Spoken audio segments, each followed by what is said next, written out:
Welcome, Krishna McKenzie. This is my office where I teach my kids music and I do my theater and computer things. And I haven't had a chance to make a video yesterday or today, and so I thought that I'll read you something from Fukuoka's book. This is the One Straw Revolution, and this is the copy that Fukuoka signed for me that I'd like to share with you. This is what he signed when I met him about I don't know how long years, 18 years ago. He said that it's better to lie underneath a tree and let the fruits of nature fall into your mouth rather than run about like a fool thinking you're achieving something. This leads you to the bounty of Mother Nature and to the ideogram of mu, which means nothingness, which we can see again here, mu. So this is the One Straw Revolution, and this is the inspiration of everything that I've been doing. This is the inspiration behind this amazing dinner with rosella and sweet potato leaves and chicken spinach and green papaya and long black pepper leaves and guava leaves and tamarind leaves. It's very delicious. So I thought to read you a chapter from this book, which, if you have the book, pause the video, go and get it.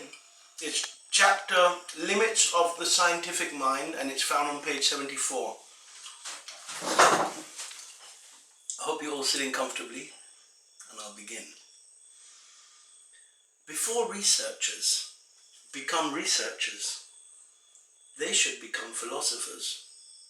They should consider what the human goal is, what it is that humanity should create. Doctors should first determine at the fundamental level what it is that humans depend on for life.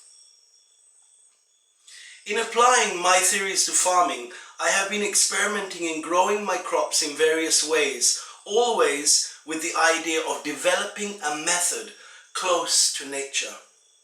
I have done this by whittling away unnecessary agricultural practices. Modern scientific agriculture, on the other hand, has no such vision. Research wanders about aimlessly, each researcher seeing just one part of the infinite array of natural factors that affect harvest yields. Furthermore, these natural factors change from place to place and from year to year. Even though it is the same quarter acre, the farmer must grow his crops differently each year in accordance with variations in weather, insect population, the condition of the soil, and many other natural factors. Nature is everywhere in perpetual motion. Conditions are never exactly the same in any 2 years. Modern research divides nature into tiny pieces and conducts tests that conform neither with natural law nor with practical experiences. The results are arranged for the convenience of the research, not according to the needs of the farmer. To think that these conclusions can be put to use with invariable success in the farmer's field is a big mistake. Recently, Professor Suno of Ehime University wrote a lengthy book on the relationship of plant metabolism to rice harvests. This professor often comes to my field, digs down a few feet to check the soil, brings students along to measure the angle of sunlight and shade and whatnot, and takes plant specimens back to the lab for analysis. I often ask him, when you go back, are you going to try non-cultivation direct seeding? He laughingly answers, no, I'll leave the applications to you. I'm going to stick to my research. So that is how it is. You study the function of the plant's metabolism and its ability to absorb nutrients from the soil, write a book, and get a doctorate in agricultural science, but do not ask if your theory of assimilation is going to be relevant to the yield. Even if you can explain how metabolism affects the productivity of the top leaf when the average temperature is 84 degrees Fahrenheit, there are places where the temperature is not 84 degrees. And if the temperature is 84 degrees in Ehemi this year, next year it may only be 75 degrees. To say that simply stepping up metabolism will increase starch formation and produce a large harvest is a mistake.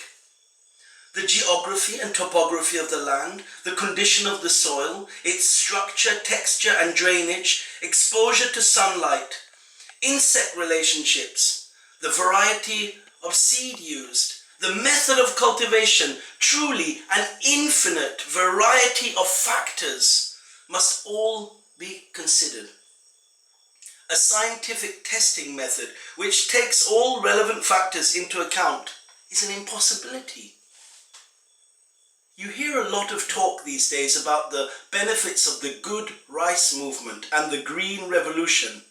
Because these methods depend on weak, improved seed varieties, it becomes necessary for the farmer to apply chemicals and insecticides 8 or 10 times during the growing season. In a short time, the soil is burned clean of microorganisms and organic matter. The life of the soil is destroyed and crops come to be dependent on nutrients added from the outside in the form of chemical fertilizer. It appears that things go better when the farmer applies scientific techniques. But this does not mean that science must come to the rescue because the natural fertility is inherently insufficient. It means that rescue is necessary because the natural fertility has been destroyed. By spreading straw, growing clover, and returning to the soil all organic residues, the earth comes to possess all the nutrients needed to grow rice and winter grain in the same field year after year. By natural farming, fields that have already been damaged by cultivation or the use of agricultural chemicals can be effectively rehabilitated. That's just a little snippet from this book that was written back in the 60s. So hence he was talking about the Green Revolution. Everything I'm talking about is in this book. Fukuoka is an amazing, amazing, amazing teacher. I don't know if any of you have seen his photo. Let me show you a little photo of him. There's a beautiful photo of him. Yeah.